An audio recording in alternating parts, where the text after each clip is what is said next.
limited time. I used to do those speed paintings when I was younger a lot. I used to do them at lunch. Nowadays, I would say that very often I would work more in 3D. I would say that nowadays I work, let's say 80%, 85% in 3D, and the rest would be the 2D. I see Sean. Hello, Sean. Also Marcello. Hello, Marcello. Very happy to see you guys. And for the other ones, I don't know. Hi. For the other one, I don't know. There's only another one, I think. Hi. And so I used to do the speed paintings. And what's great about the speed paintings is that they require, in many ways, very little mental work, you know, because you can start with a reference. You can make them much more complex by creating your own subject. But what's nice about using a reference is that you already kind of have a direction, and you can switch off your brain a little bit. And it's easier for me when I do presentation, so I don't have to overthink things too much. So first of all, speed painting. What is speed painting? Speed painting is the work of doing a quick study or like something that's relatively fast. I used to do those during lunch, so usually it could be kind of like 1 hour or an hour and a half.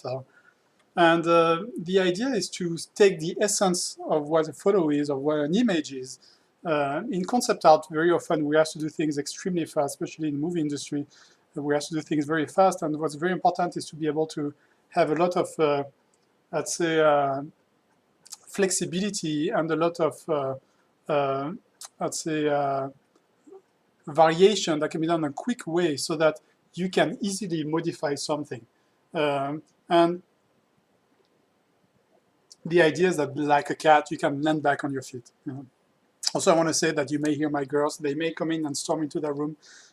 So that's going to add to the nice difficulty to stream suddenly something I've never done before. So here we go. So the way I think. So this is kind of like a little kind of view on the way I think about art, design in general. So for me, I mean, especially speed painting, is the emulation of our reality, or our reality that we see in 3D, okay? Because speed painting is a 2D medium, bidimensional medium, there's a lot of difficulties that are happening when it comes to defining volumes and things like that, because you have to fake everything. You have to fake the lighting, you have to fake the shapes, you have to fake the depth, you have to fake all these elements that are photographic, I would say. You know, for example, in those images, you see that the exposure is different depending on the image. You know, in that image, I would say that the sun comes from here, you know, which means that the jet is almost backlit, not entirely, you know, because you can see some light being hit here, but it's a very dark silhouette over a very bright background. You know, when we look at here, it's kind of the opposite. You know, when you have the sun hitting directly the jet, you know, you can see that by the cast shadows of the wings, you know, here, which means that the subject is going to be slightly more lit maybe than the background. The background may be kind of a fairly dark tone, you know. And here in the shadows, of course, it's much more underexposed. Are you guys following everything right now? Yep, okay. Looks like we have 8 viewers. So, what I mean by all this is that the way I think first is through an atmosphere, you know, which is something like this. And the atmosphere is very important because that's what bathes the whole object into lighting. Awesome. Thanks, Marcello. It's great to have feedback so I know what's going on. So when I talk about sculpting, and let's say you have like a sphere, okay? Right now, this is just a circle. It's a shape. And shape is kind of the most important part of designing, you know, because shapes is about proportions. And then you can add a background to your environment, you know. So you create the clouds, you know, the sky, the ground, you know, the clouds. And suddenly you have your atmosphere that's a little more clear to do. And the way I use, I mean, the technique I've used a lot over the years into speed painting is that I use what's called the custom brush technique. And if you see here, these are all my brushes. There's many, many. I'm not going to go over all of them this time because it would take way too much time. But for example, sometimes I create brushes using photos. Sometimes I paint them myself. Here for those clouds, for example, it's a cloud I took from a photo, and you can see that I can stamp those everywhere, which makes it for a very nice and easy, rapid solutioning. I have different shapes of these, like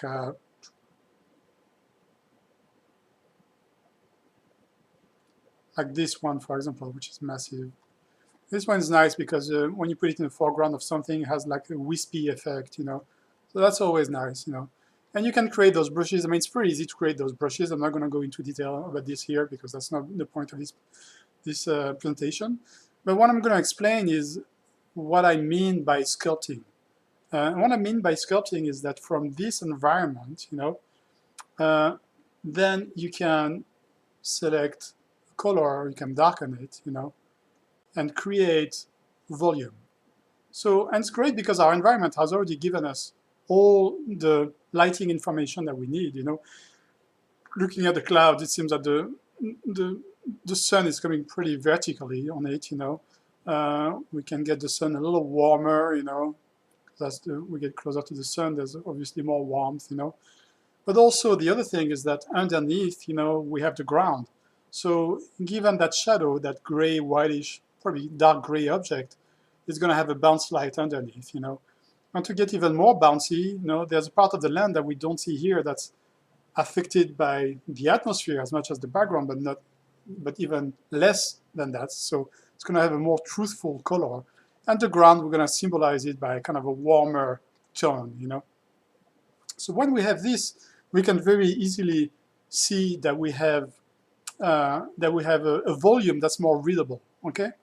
And then once you're done with that, when it comes to detailing, there are two types of brushes that I use a lot, and something technique I kind of invented a few years back, And it's based on 3D. If you're a 3D modeler or if you have done texturing in the past, you know exactly what I'm talking about.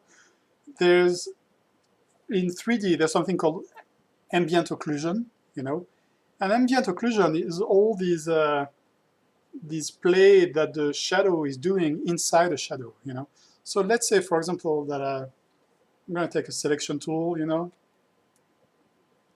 and create like a cast shadow,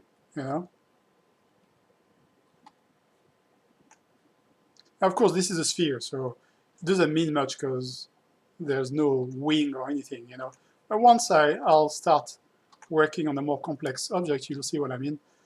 And the ambient occlusion will be probably living in the areas that are nearer to where the connections are happening. So I don't know if it's clear enough because the resolution is probably pretty low on for you guys.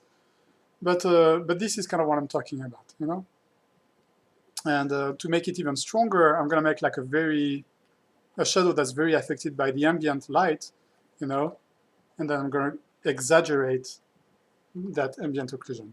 So is that clear? Oh, share. Yes. So you want to see the brush set? So sharing the brush set. After this presentation tomorrow, I'll be sitting on Gumroad like a brush set. But right now, it will be close to impossible. This is basically 10 years, 15 years of work, and this is thousands and thousands of brushes.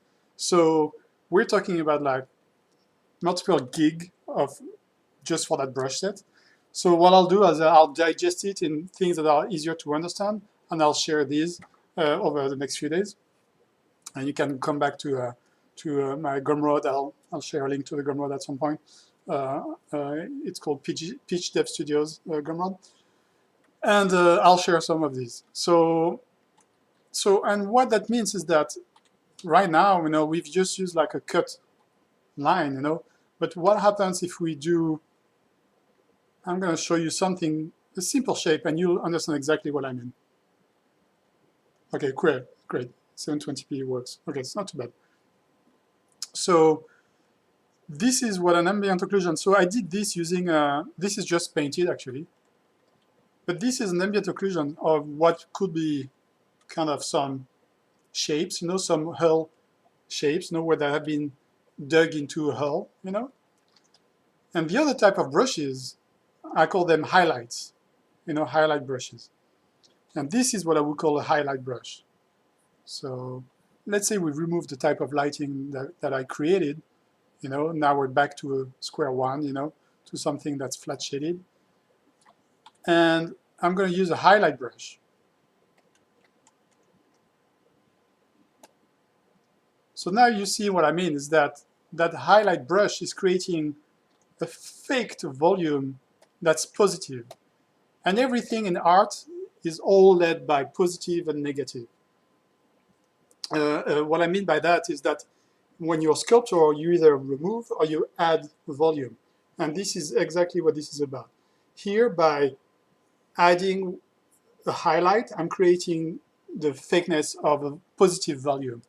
Then, if I switch back to my occlusion brushes, I go in there, I'm going to create the illusion, the emulation of me digging into the volume. So I go there, I go underneath, and then suddenly you really have a feeling that there is a volume there living, you know, and I can move it around.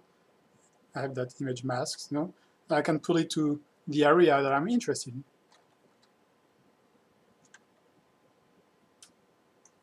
And if I put it on top of it, it's going to have more coverage, you know, and then I can create a different effect, you know.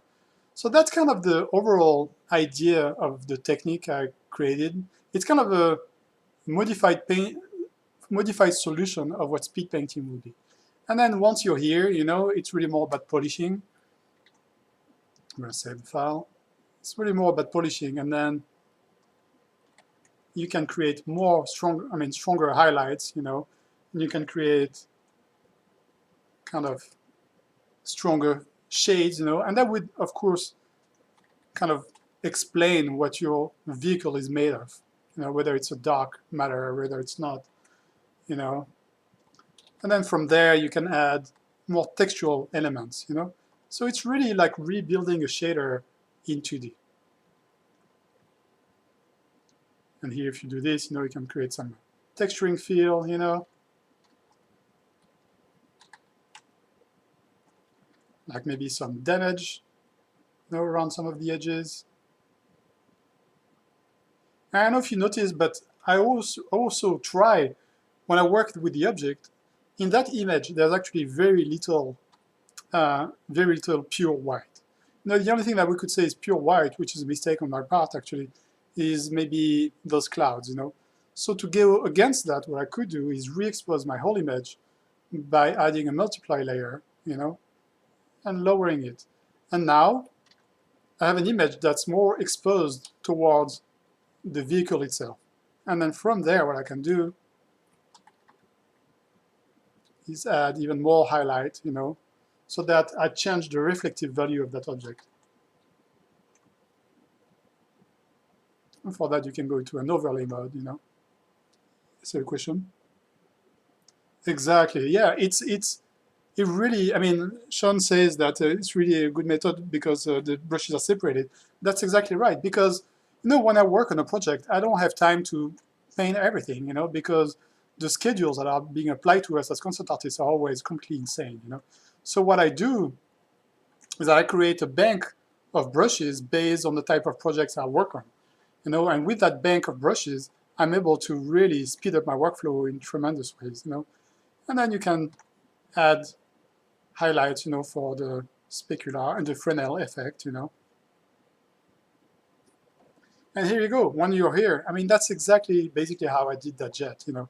And of course, then there's graphics, you know, and for the graphics, I do the exact same thing. I select a piece of graphic, you know, I copy it. Let me see. Yeah, that's the one. So I'm just going to copy it. And then you can deform it to whatever shape you want. And like I say, I mean, everything that I'm doing here is just emulating reality or 3D, basically. And here you can choose a blending mode, you know, let's say overlay, you know, and then I can scale this one, and maybe move it here, deform it. And this is, of course, not a design thing, what I'm doing right now. It's more like a explanation of the process, because I feel that anyway, in some ways, the process I'm explaining is more clear than actually doing the actual painting. I mean, if I would show you the actual painting, which I'm going to do in a minute, you would get maybe a clearer idea of how I do the painting as a whole, but you wouldn't understand the motivations in my brain behind this, So let me see, if I put it normal, actually it's better. So the reason why I change it back to normal is because when the light hits, for example, a graphic like that that's colored, the light of that, the color of the graphic is going to be less denatured, meaning that the light is going to create a real good environment for that texture to be the color it's supposed to be, I don't know if that's clear. Okay, duplicate that, this. So you get the idea, And before I start the speed painting, if you have any questions right now, go ahead, and then I'll go further with it. Everybody has any question?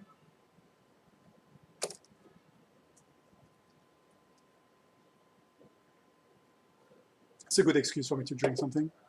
I haven't had lunch yet, so I'm starving.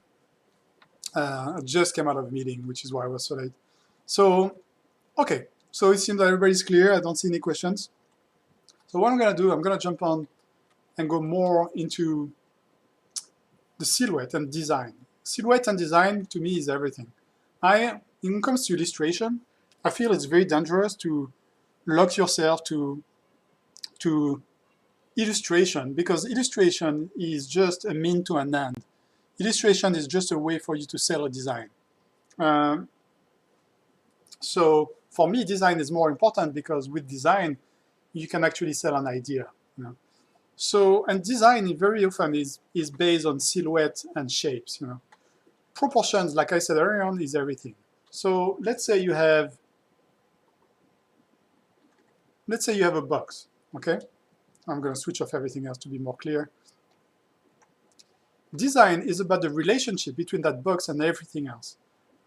From the moment that you create something as opposed to nothing, that thing exists. I mean, we're going to go pretty metaphysical here.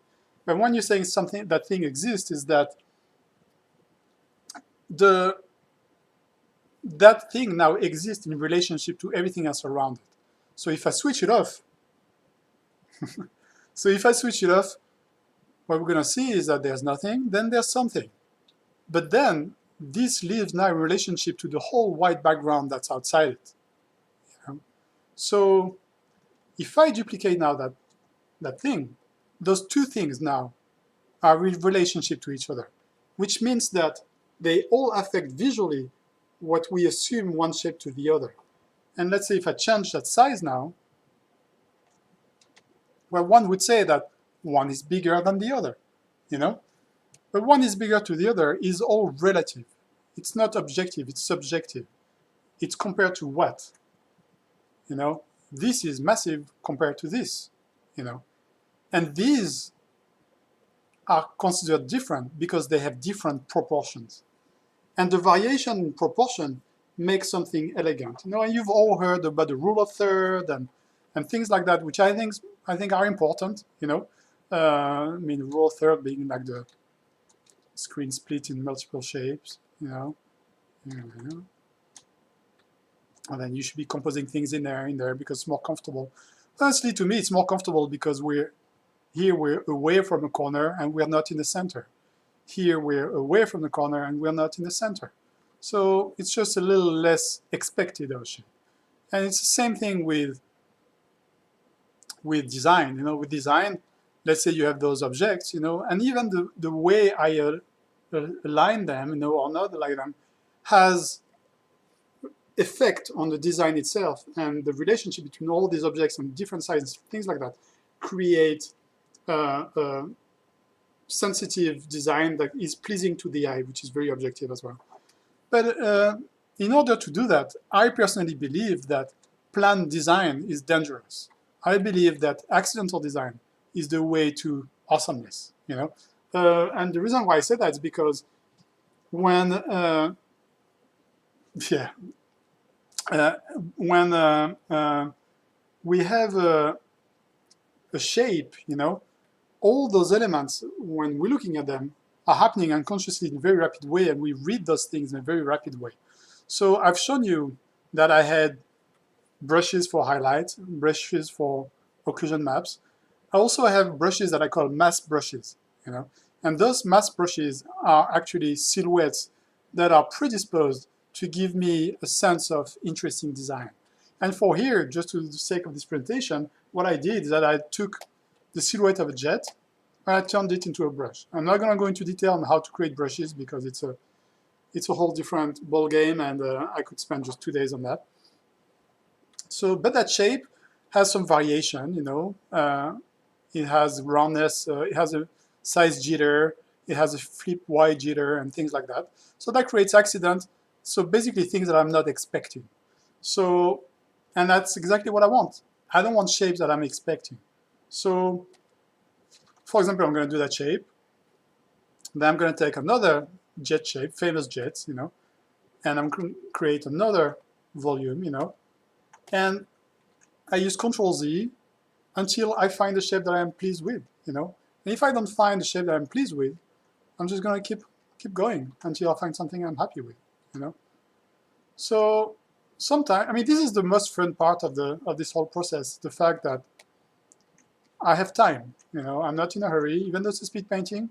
The whole idea is to find something I enjoy, you know. And if I don't find it, then I'm not going to start, you know. So as an example, what I did before is I did this shape, and I find this shape elegant, you know. For those of you guys that know macros, you know, are old enough to know macros, I love macros, you know. And this is kind of a shape that reminds of macros jets, you know. And so I'm gonna use that shape, and I'm gonna apply the explanations I applied to you guys to the previous sphere before. So for example, I'm gonna start adding some highlight brushes, more highlight brushes. Here you see that I'm using the bounce light from whatever ground could be here. Same here. Then I create really strong highlights. You know, this is a brush that was done using a jet fighter once again, you know. And here, this is an occlusion brush. So once I have my positive volumes, I start sculpting into those positive volumes, you know. And then I can raise the contrast of it. And then I can even raise it more. And this doesn't really make sense, and this is something very important, when it's left by itself, you know, into an environment that's very bright and white like it is right now. But as soon as you add a background to this, you know, then an atmosphere can be red, you know, and you're assuming things based on the lighting that I've done. So, and if you add something else to this, you know, let's say you have a gradient, you know, then, and that's really funny because I didn't do it on purpose, but here, the sky that I just created through a gradient is upside down. And it feels like we are upside down and we're following that jet doing a loop or something like that, okay? Now if I do this, now suddenly the jet is upside up, downside up, which is proper, or whatever, you know what I mean, okay? So here we go. So that's the thinking process, okay? Any questions so far? It's nice actually that there's only like 8 people, because at least 7, 8 people, I don't have to stress too much about what I'm presenting. So, any questions so far? Everybody's fine? Okay. So, the photo that I really like that I found online is this one. And the photo I like, which is this one, is because the reason why I like it is because it has more complexity than the other ones, you know. So I'm going to use that background and I'm going to paint that background, you know. I'm just going to put a mood quickly so that there's no white or something, you know. I'm just going to color pick in there, you know. So let's see. I'm going to take like a very basic brush, you know. Everything is a little laggy because I'm streaming, I guess. Okay. I'm going to try to find a brush that has variation, color variation in it. Because I see here, and Sean probably knows that very well. Oh, yes, I have presets for gradients that I created. So basically, I have a whole bank of presets. And the way you do those presets gradients is very easy. You know, you go into, you take a photo, you take gradients, like areas of that photos that are colored, and then that you can create the gradient with that. So yeah, it's a bunch of presets that I created. Yeah. So I was saying, like Sean knows very well, is that when it comes to painting, you know, you can create a painting with all the hues of the world. You know, what's very important. So what is a good shape?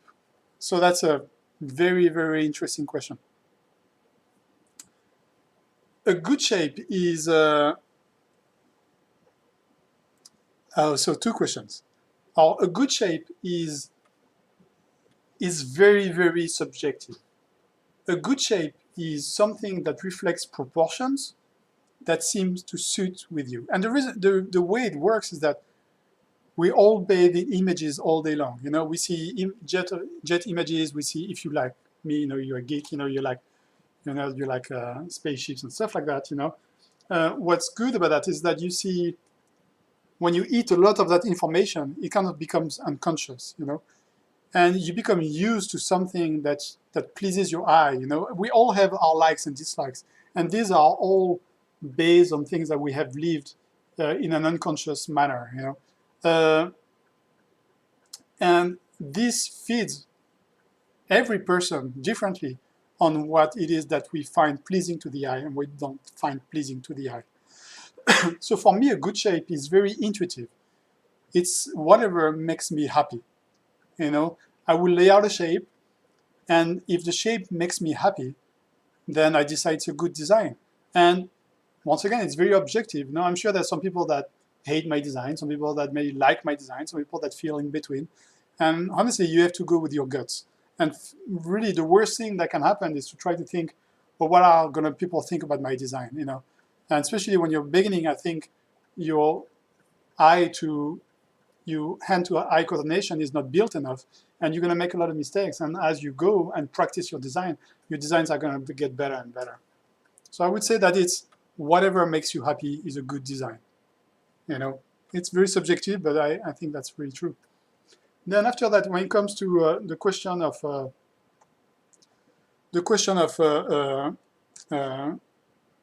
why use 3D? So the thing is that for production, 3D is the best. And the reason why I feel it's the best is because when we work with art directors, we are asked to change things nowadays almost on a hourly basis, you know? And because of that, flexibility is the name of the game. Because if I have the ability to change, I will change things really quickly. If I don't have the ability to change things, and when you're in 2D, you're locked with what you have, you know? You are stuck with what you have, and if the art director asks you to do another angle, it's too late. You know, you have to rebuild everything from scratch. You know? So that, I would say that's the biggest drawback to 2D. And nowadays, the pipeline of a movie or a video game is so much inspired by a 3D environment, because like I said at the beginning, we're all trying to emulate reality. Reality is in 3D. So 3D is the fastest way in order to get to a design and to have that design be flexible and variable in terms of production value, so that we are able to modify at the will of the director or the art director what is necessary. Hope that answers the questions. But yeah, I agree that to a certain extent, to lay out an idea rapidly, 2D still in some ways faster, but I don't know for how many years more. You know, I think this is going to change pretty rapidly over the next few years. Also, the other thing I like about that photo is the composition, you know, and so I'm going to steal that composition a little bit, you know, because it has a very stark, very aggressive composition, you know.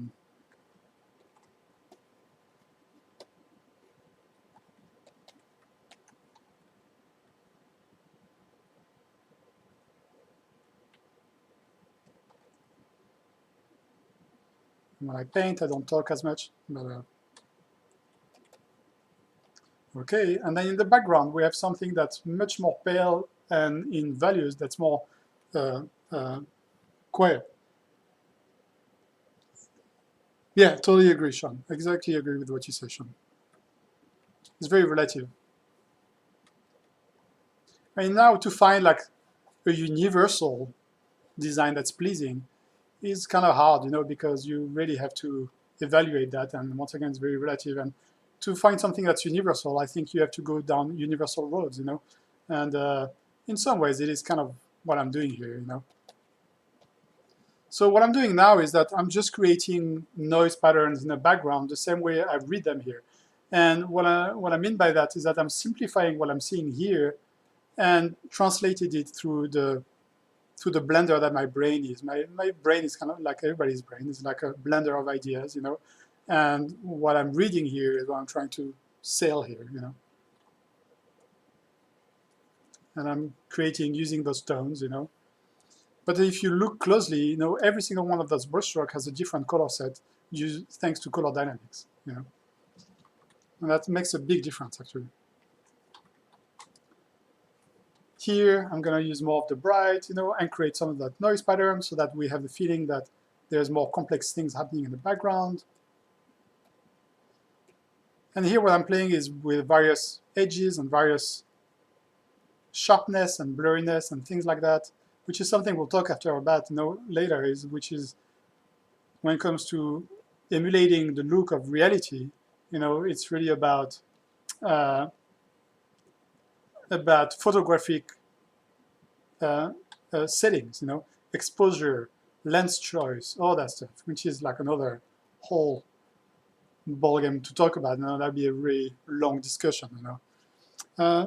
Yeah, so that's where I'm going. And here I'm just trying to find pleasing patterns and shapes that I find agreeable, you know. Okay. And my background could be a little brighter, you know, and that's where I'm going to start going a little further away, you know, from the reference and start doing my own things, you know, because I want to exaggerate some things, you know.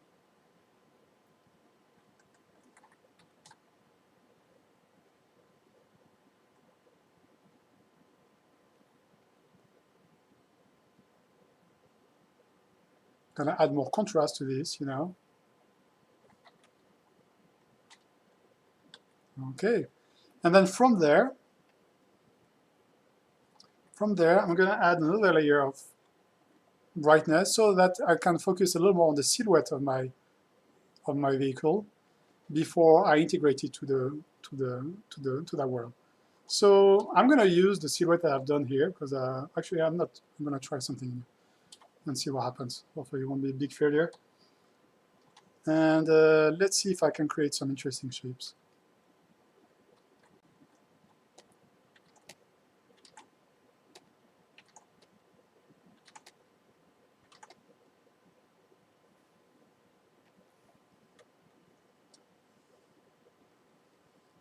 So the question from Sean is, do I feel that the design trends in the movie industry are going towards more universal and less generic? For sure.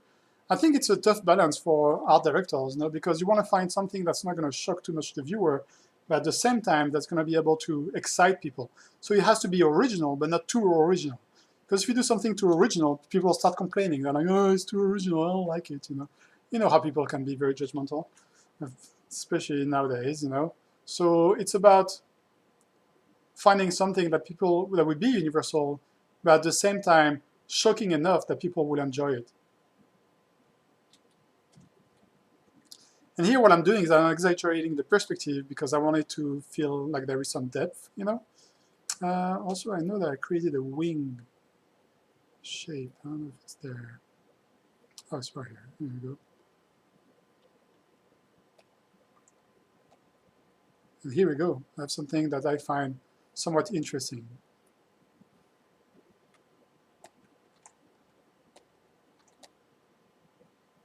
No, don't like that. Maybe this.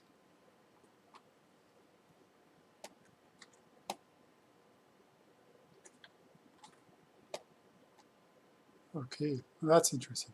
Okay, so it's very macros-ish, you know, which is okay in my world. Love macros. And okay, so now we can start. What I'm gonna do, I'm gonna select my shape. I'm gonna group it. I'm gonna make a mask. And then from that mask, I'm gonna use that mask. Oops, there's a transparency issue. So I'm gonna double it, merge it, select it, group it, mask it. And then from there, I'm gonna start the design. So, I mean, the design is done, to be honest. I'm saying I'm going to start the design, but the design is done. This is a very pleasing silhouette to me, you know. And whether people agree or not about it, you know what? I don't care. You know, I'm going to do what I want. So, okay, and so from there, I'm going to start looking at the colors that are based in that image, you know.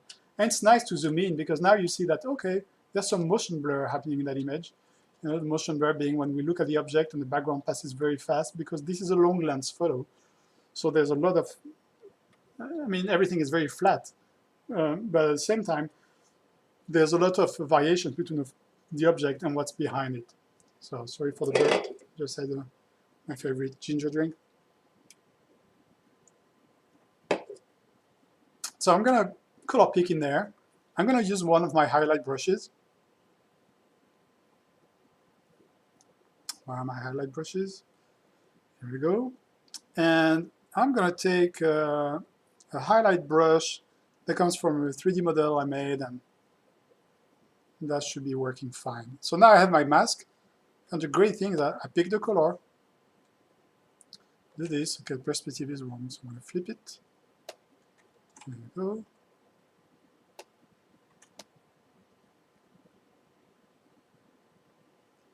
And that's cool. Maybe that'd be better here. Okay, I'm not too crazy about this. I'm going to try another brush. And the reason why I'm not crazy about it is because the lighting doesn't match the photo. So, and I want to make sure that my lighting kind of matches the photo. So I'm going to use something a little different, see what happens. That kind of matches a little better.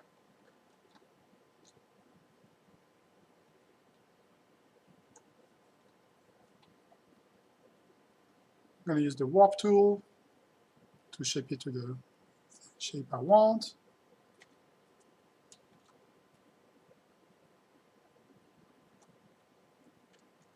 Okay, that works kind of better.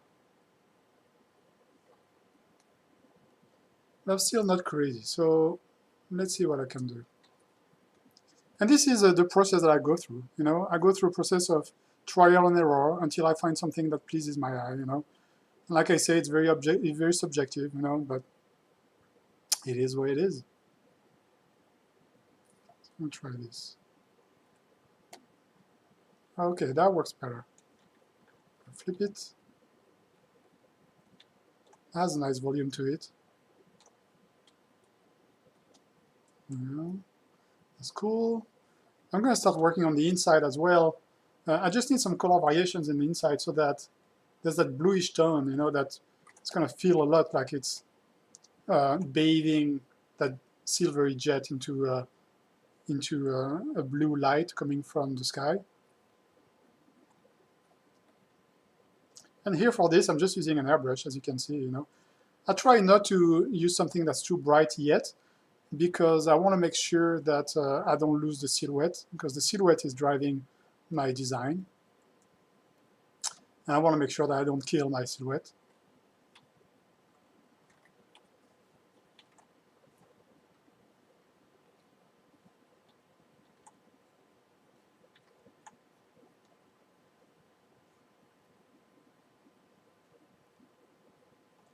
And there's the blue sky that flips back, you know, the volume over there. You know, I'm going to try to do that too. And to be honest, I don't even know where the up and the down is on that jet yet, you know. What I'm trying to do is really kind of evaluate the design as I go. This looks like this could be a good winglet, you know.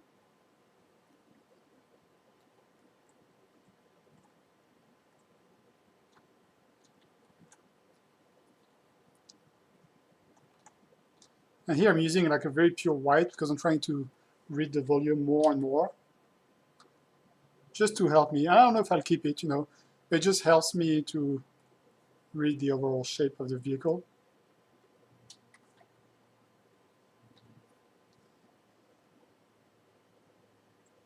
Hard kombucha, I agree. It's my wife is addicted to kombuchas. I'm more with a ginger drink, yeah. So here we go. And then from there, I'm gonna start adding another volume, see what happens. And then from there, I'll start digging into it. So here.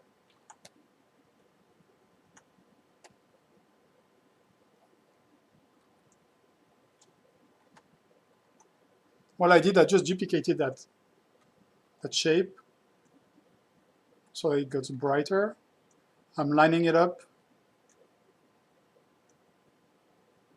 with the overall design to something that I like.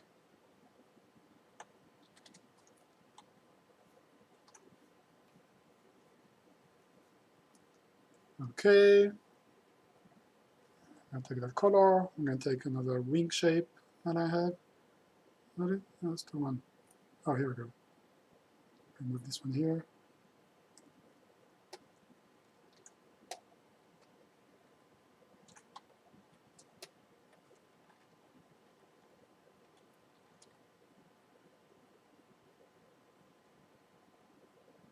And I could take directly the photo, but what I like about this technique, as opposed to photo bashing, is that it's kind of a photo bashing, But what I like is that it creates more accidents, and that's exactly what I'm after here, is recreating accidents.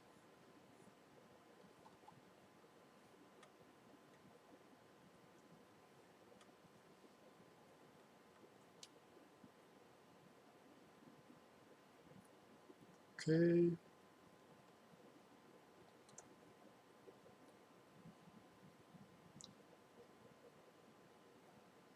This. This. I really like how the wings in the back are receding into atmosphere, turning blue. It's really cool. And I'm going to emulate that even more. I'm going to do that. I'm going to do this. And from here, I'm going to create, yep. So the question is, how many paintings do I do for a film project a day? So really, paintings is a relative term because nowadays I would say it's not really paintings, it's more 3D renderings, or not for the most part, but in big part. So I would say that nowadays it goes between 1 and 10 images a day. That's the new normal. It used to be much lower, but things have changed tremendously over the last few years. I would say that now that would be kind of the norm, between 1 and 10 images. Okay, so this is shaping up actually pretty well. Usually it's a massacre when I do presentations, but it's actually shaping up pretty well. I'm going to save this.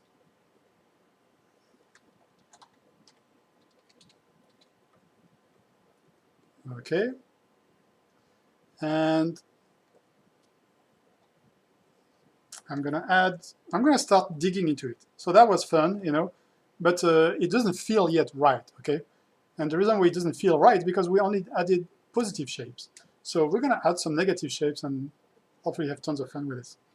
So here we go. Take details, occlusion maps. I'm going to go there. I'm going to take that one.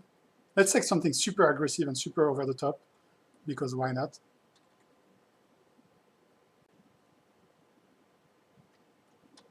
Okay. Let's go full cheese.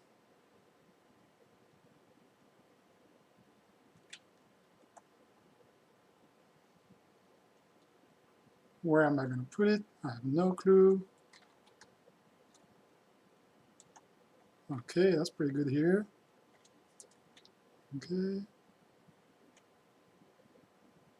That works pretty well.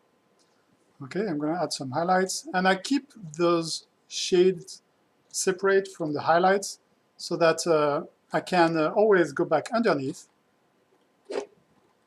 and add more highlights. You know, as I go here, I go and I do the classic color dodge, famous color dodge, hated and loved at the same time. And here I can start to create kind of the feeling of a volume that's even more exaggerated. And what's happening is I'm starting to marry the shapes, you know, the darks and the brights, and I'm creating elements, you know, that are semi-believable. So here, something I'm going to do, I'm going to go into my highlights, and I'm going to cheat. Because you know what? The highlights is cool, but I don't have to use them always for highlights. So I'm going to try to find a brush that's kind of darker. Where is it? Maybe it's not what I'm after. Let me see. Oh, here we go. Let's do some jet exhaust.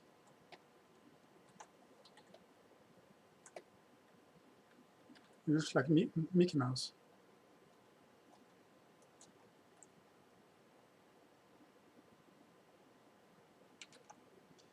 Why not have them distorted, you know, just to make it even cooler. So I use the warp tool to distort, I mean, as many of you probably know. Here we go. Yeah, and yeah, smart man save often. Yeah, I actually hadn't saved for a while, so that's what happens in those presentations. Very often you forget the very basics.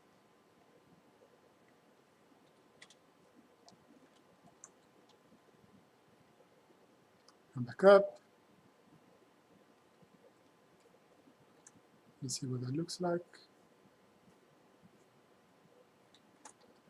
I'm gonna blend that shape into this shape.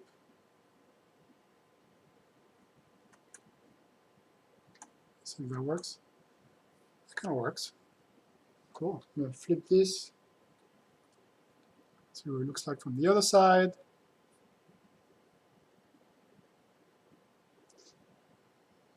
That's cool. So now, just for my own sake, you know, and the readability of the image, I'm gonna have a little bit of fun, and I'm gonna just use the background, duplicate it, merge it. Oops. And I'm gonna do a motion blur.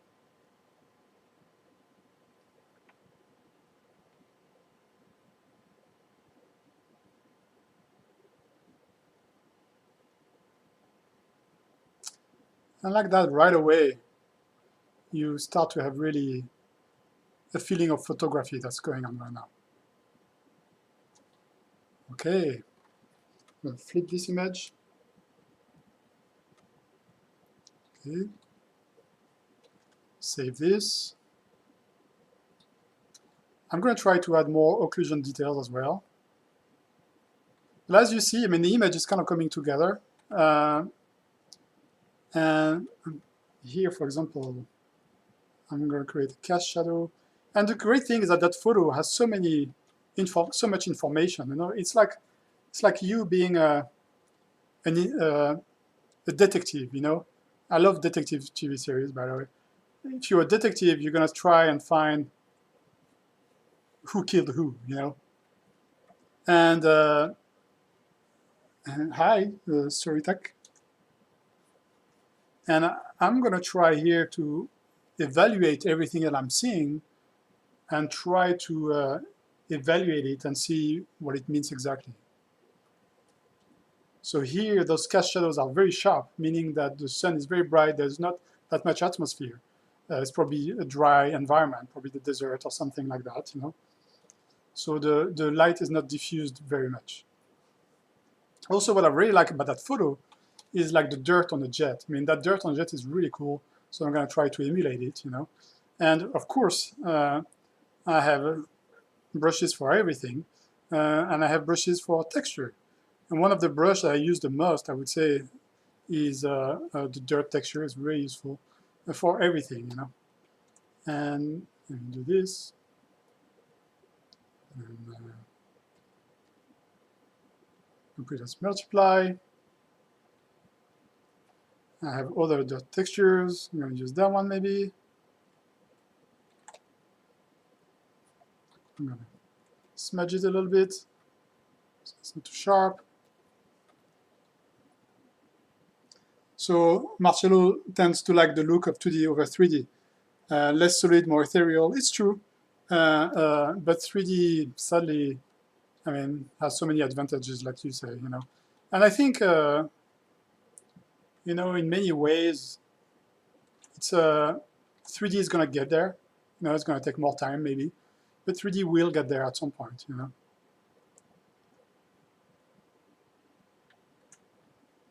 So something is bothering me in that design is that because of the brush, there was a mistake that was done, is that the volume is not perfectly in line with the vehicle itself.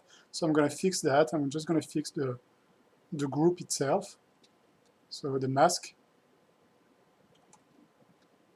I'm going to fix my perspective just right there.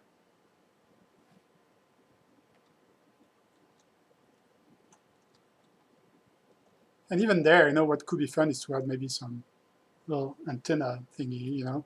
So where are my masses? Here. Maybe I can add something like that. See what happens.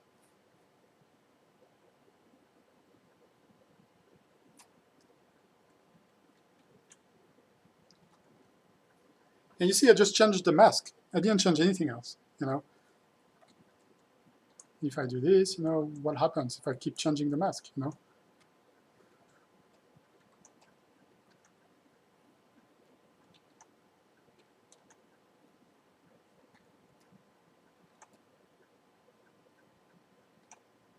That's great because like that I can add detail without having to screw up my painting much, you know?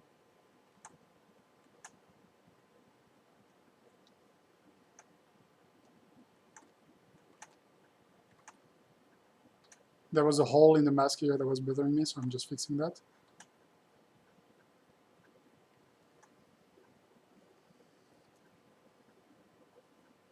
Oh, the red. Yeah, that's a good idea, actually, you know? It could look pretty cool, actually. That's a very good point. And that's the thing, is like accidents, you know? They drive a lot of the things that we see and a lot of the things that we evaluate, you know, and it's very important to not let them disappear, you know, and to be too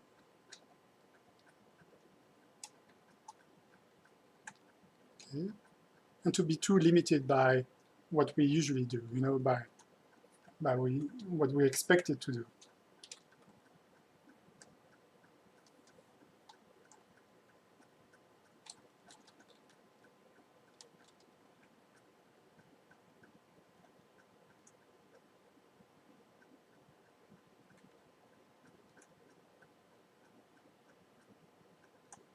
There we go.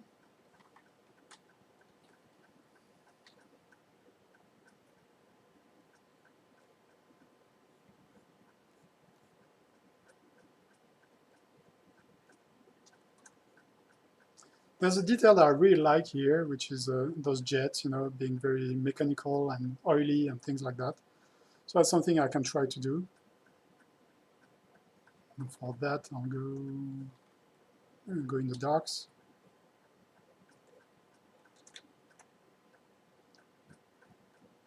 Multiply, and that's the one.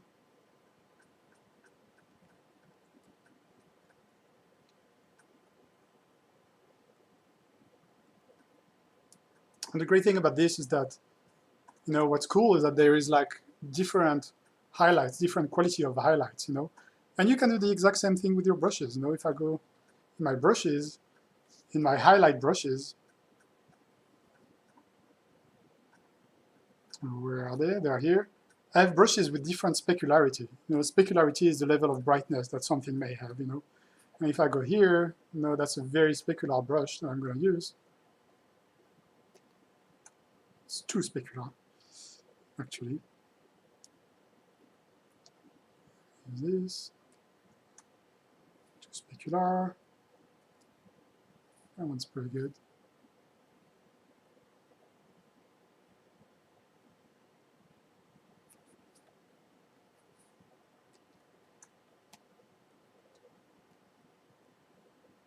You see, with this, now I have really a shape a silhouette that's defined not only by its shape and things like that, but also by its specularity.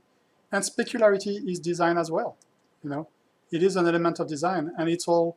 And as any design, it allows all these other rules of design regarding proportions. You know.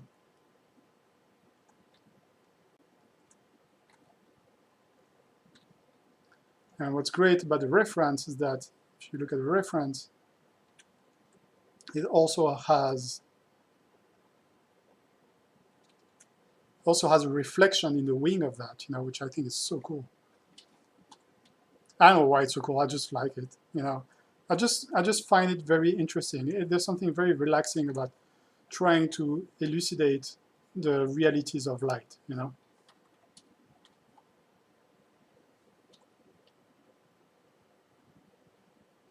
So the question is, do you find paint overs help loosening up the stiff synthetic look of 3D? Yes, very much so.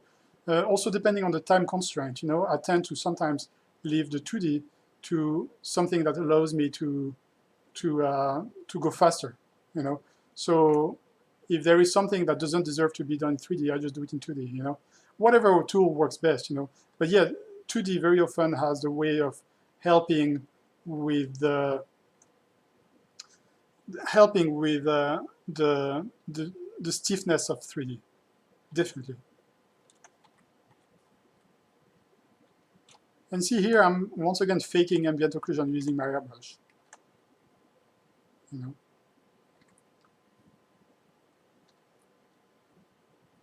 And now, I mean, I'm kind of, at that point, I'm not even thinking much about what I'm doing.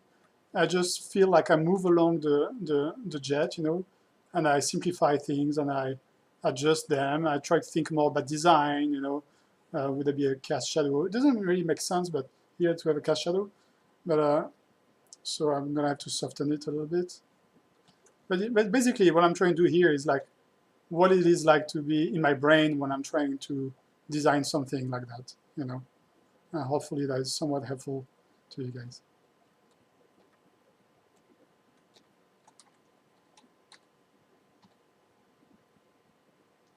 So this is facing us, so it's probably actually much more lit than what I did it.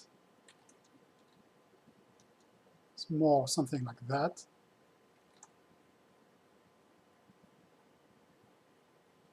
And then I can shade it a little bit.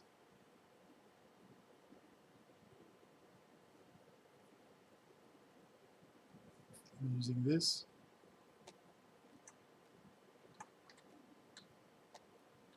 Yeah, here we go, some cool cut lines.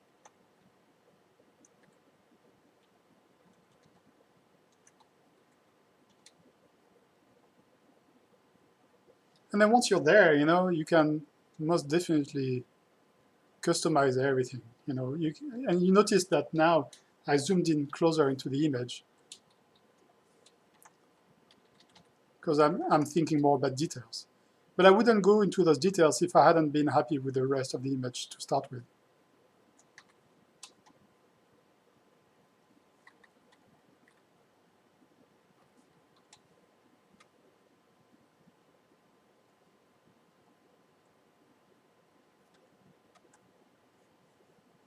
I'm brightening that wing again so that it faces towards us once again. And I mean, for the purpose of this demo, you know, I'm gonna leave it kind of there and add more graphics now. So I'm gonna merge all this. I'm gonna select. I'm gonna take the whole thing. I don't even care about perspective. I'm gonna put it in there. I'm gonna see what happens, you know. That's pretty cool. There, so this is brightened too much. Go.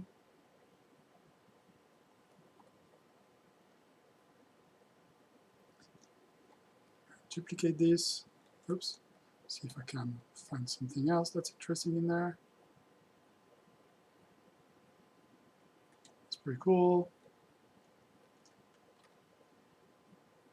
I'm going to distort it a little bit so that it fits more into the perspective. I'm going to duplicate this. I'm going to dirty it up.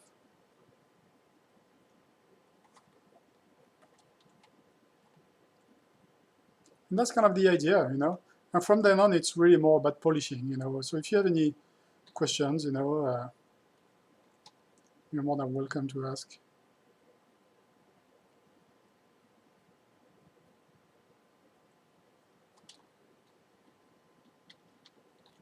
It looks like there's more people, so I'm going to keep going on that painting a little further. And once again, here I'm just really emulating what I'm seeing here, you know, what I'm seeing in that thing, you know. So, and I'm having fun with the shapes, and basically, the whole idea is really to try to keep having fun.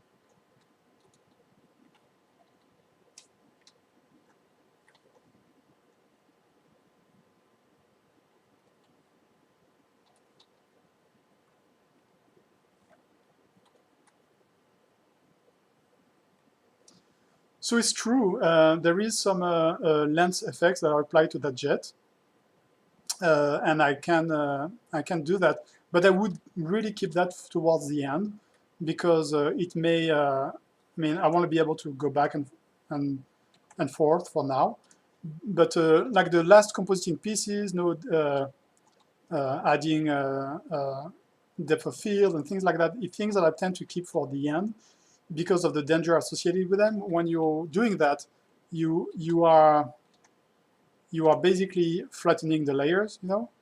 And before I flatten the layers, I want to make sure that I am happy with what I have.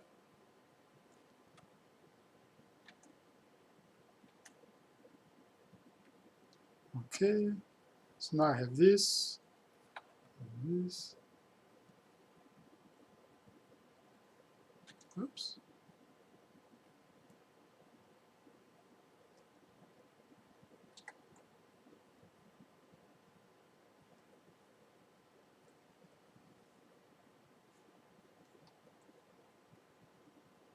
Yeah, so it gets very blue towards the top of that circular shape, you know, because it's reflecting the sky very much.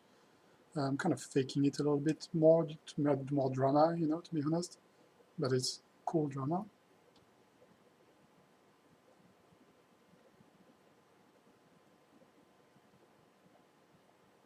There we go. And there's the ground reflecting. So now, I mean, we're starting to see kind of a more real kind of reflection system here. Not crazy about this, so I'm gonna edit this.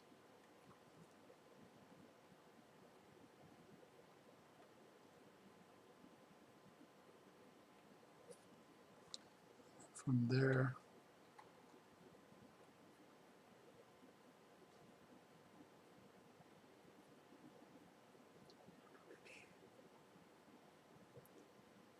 Guys.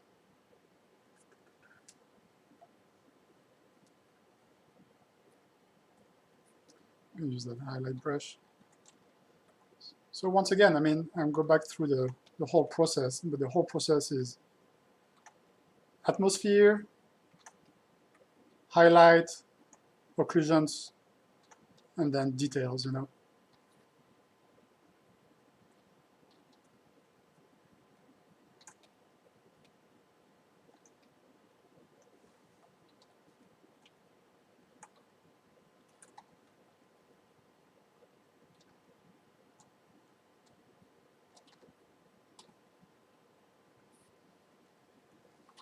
And then from there,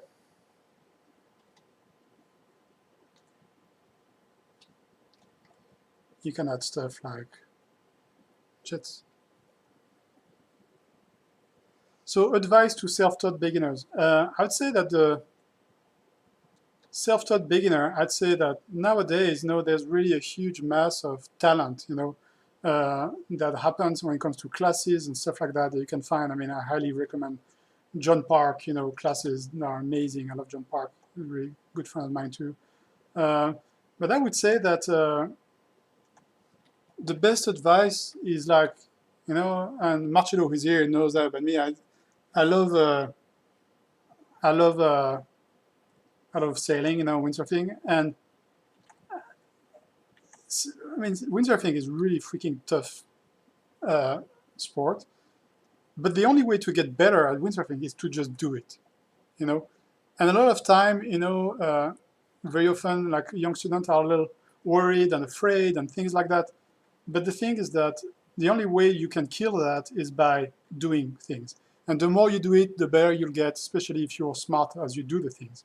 So I'd say the best thing to do is really to jump in and practice, like doing a live painting, you know, painting from references or painting from something that you see, you know. And if you like drawing more than 3D, I would say that that's what I would do. Now, of course, I mean, nowadays, I mean, if I was to do the job that I do, again, you know, I would jump more into 3D, you know. That's the only advice that I would give, you know. So nowadays, everything is much more about 3D than it is about 2D. Like maybe take a 3D class, you know, Unreal, Blender, these things, you know.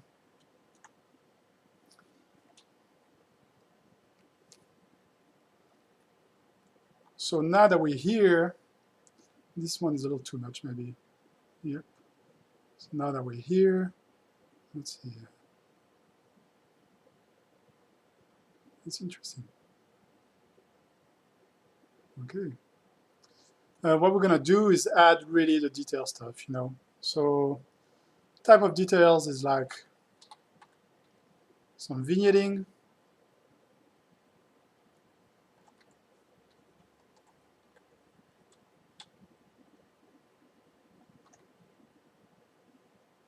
So vignetting is something that happens with photography, you know, of course.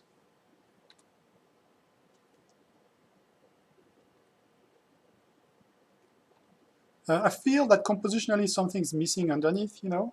So, you know what? I'm gonna do, boom. I take this, see how that fits underneath.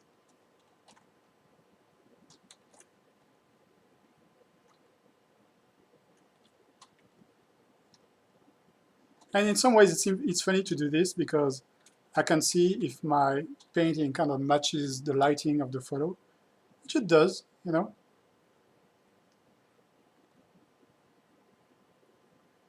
But you know what? I'm gonna paint it just because it's more fun. So if I go into structures, I also have brushes that do structures, you know. I think I copied one in the masses. Here we go, there. Gonna flip this vertically. Take this.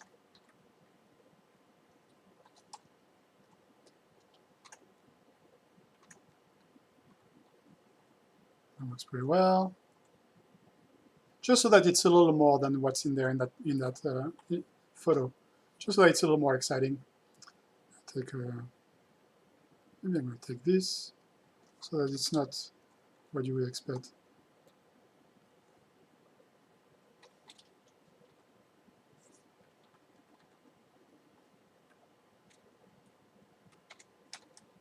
And you know, the way I think in 3D is very similar to the way I think in 2D. So all these systems, these tricks that I'm using in 2D in terms of design, are exactly the same type of tricks that I use in 3D for myself. And you see here right away, instead of having something that's kind of expected of a bomb or whatever, I have something that's right away much more interesting.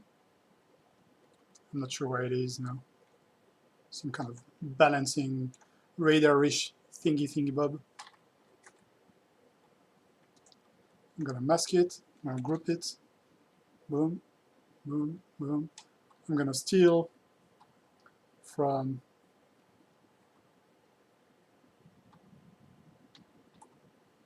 that part. I'm gonna duplicate it, I'm gonna post it there.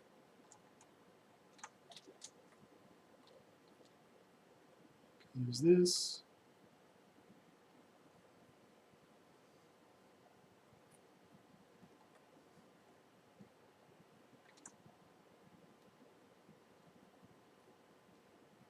This.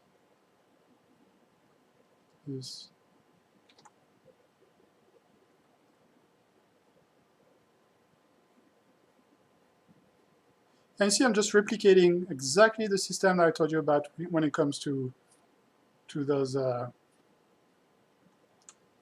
when it comes to the volumes and the sphere that I told you at the beginning of this presentation. You know, more of the sky reflecting into that thing.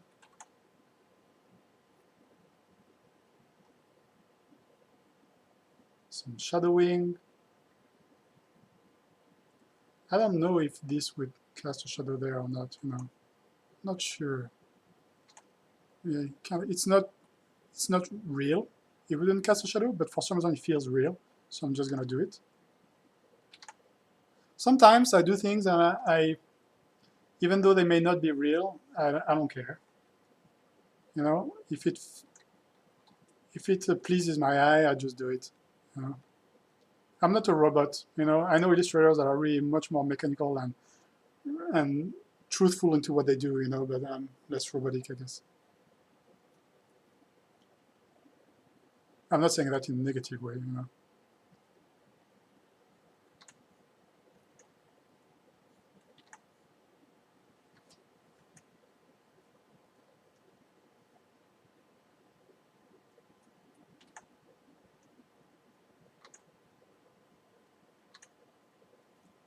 From there, just going to do a few shape explanations. So this is just so the shape is easier to read. Trying to find the perspective, which is a little tricky because there's no full perspective yet there. I haven't committed, basically. You know, in a different time, I would have committed more quickly to the perspective itself. But since I haven't committed, there's some discrepancies. And it's okay, at first you want to stay flexible, you know.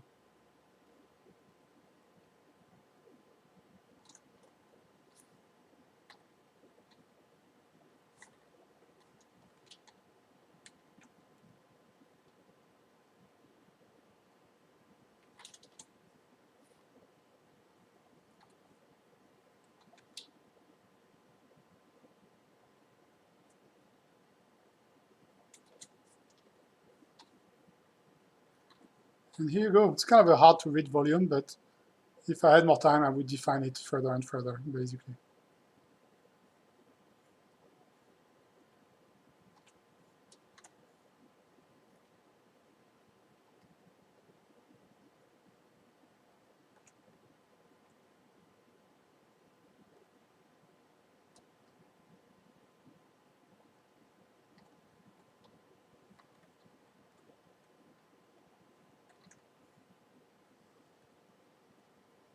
Here I'm battling with the lighting of that thing, you know, as you can tell. Maybe that's more where it should be. Maybe it's just under the... It's reading the depth. That's kind of difficult. Here we go. That works. I knew I was going to find it.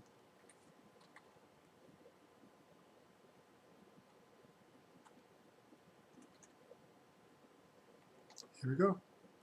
So that's it. If you have any questions, go ahead.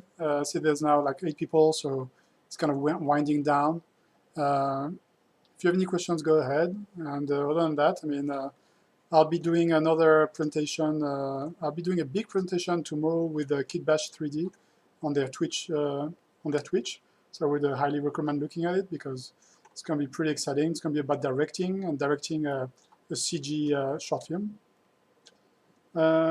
And other than that, I mean, I'll be doing portfolio reviews, I mean. But that's kind of it, you know. And there's a few things that are interesting that I cannot help but do here, you know.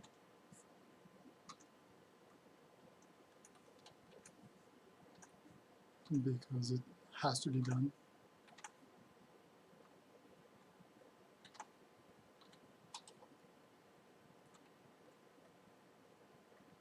Some defects, some broken stuff. I can't go forever, you know. So I'm sorry, guys.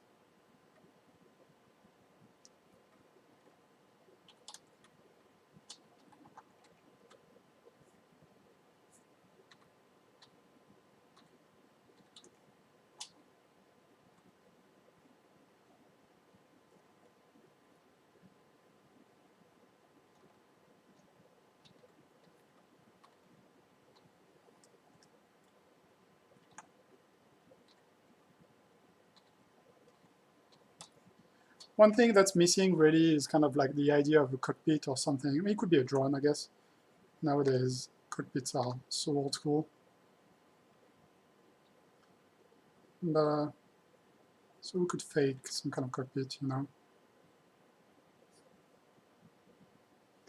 Yeah, Sean likes that part. For me, it's a hard sell, you know. I'd say that I do like the polishing, but it is not my favorite. My favorite is kind of the beginning part, the experimenting with the shapes and things like that, you know. Oh, but this is getting fun, actually. It's getting hard for me to stop.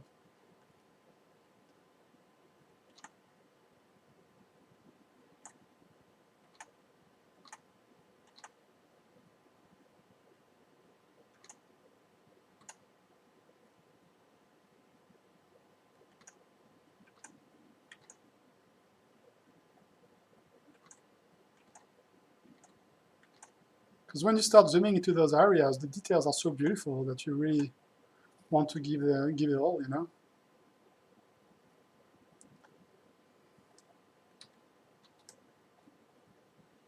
It's kind of a love for lighting, you know, in some ways.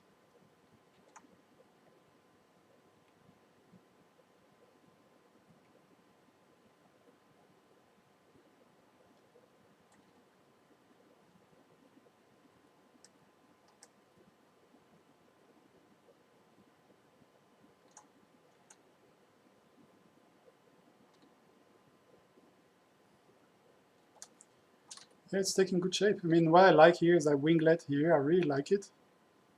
And I think it deserves its own love, you know. So, which means that they should probably have some kind of symmetry there.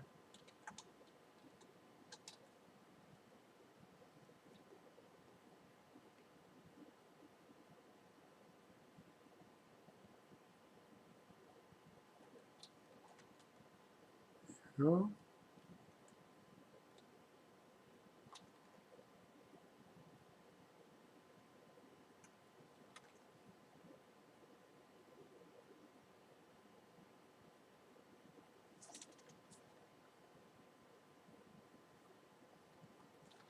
Of course, we can do a shadow behind it. The super blue shadow, because it's by itself over there, so it's very affected by the atmosphere. Save it.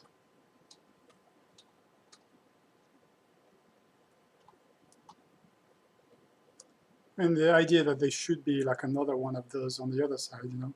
I'm not crazy about that idea because it's going to hide too much of the design.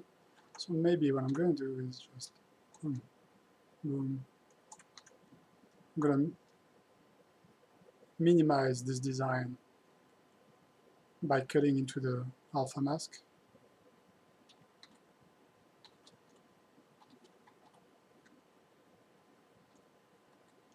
Here we go.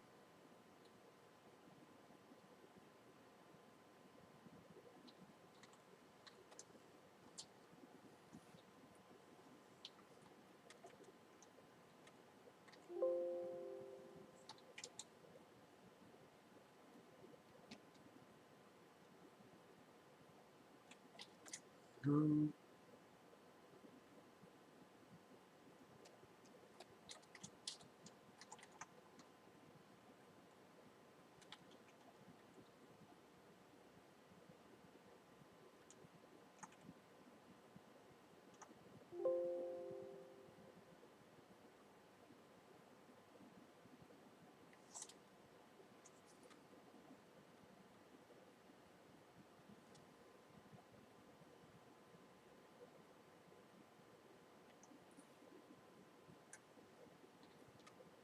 Here we really need something different working here, so I'm going to fix that because the perspective is kind of mangled here. So I'm going to fix it by faking it. If you can't fix it, fake it.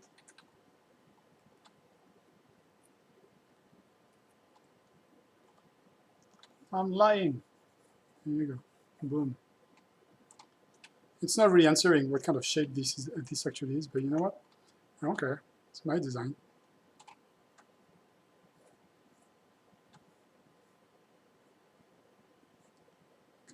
It's working.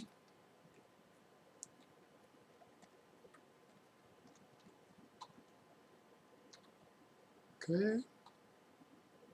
And underneath that, there'll be a cast shadow.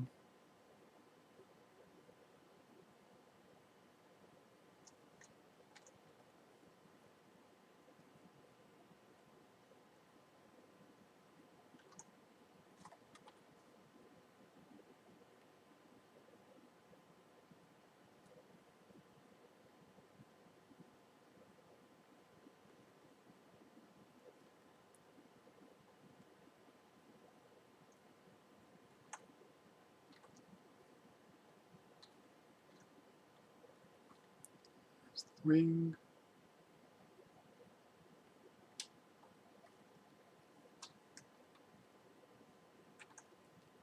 And here we go. That's basically it, you know. It's a little over designed, to be honest. In a normal time, I wouldn't go with something that's that cheesy, but I think for the term of the demonstration, I think it gets the point across. And that's it. If you have any questions before I stop the stream, go ahead. If not, I will see you on the other presentations.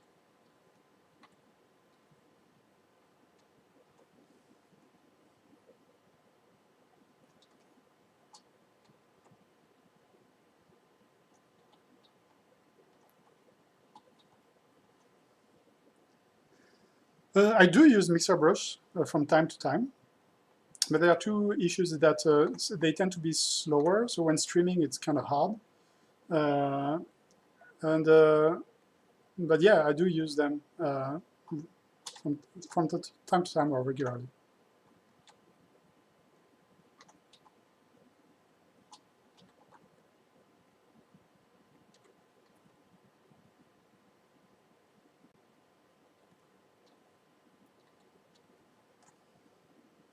Yeah, I use them regularly. I mean, when I paint, which is, of course, less regular than it used to be, you know.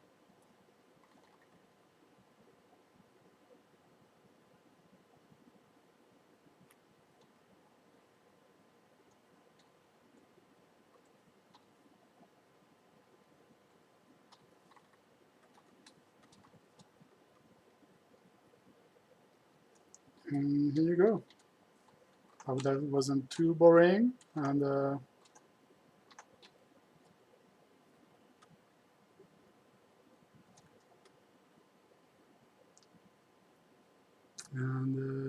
it's hard to stop now, of course. Once you start something, it's really hard to stop it. But there you go. I'll post the final one soon. I mean, but honestly, I'm not going to change much about this design, you know. There's a cast shadow of the other wing there. But that's pretty much it. Thank you so much, guys, for sticking with me for so long and for your patience. Oh, well, when it comes to performance with Photoshop, what I do is that I tend to work on earlier versions of Photoshop. I upload the new one, but I work on the older one. You see, this one, for example, is not the latest version, but I use that, you know. So I tend to have two versions of Photoshop installed on my computer, the latest, and the non-so-latest. That's the way I solve that problem.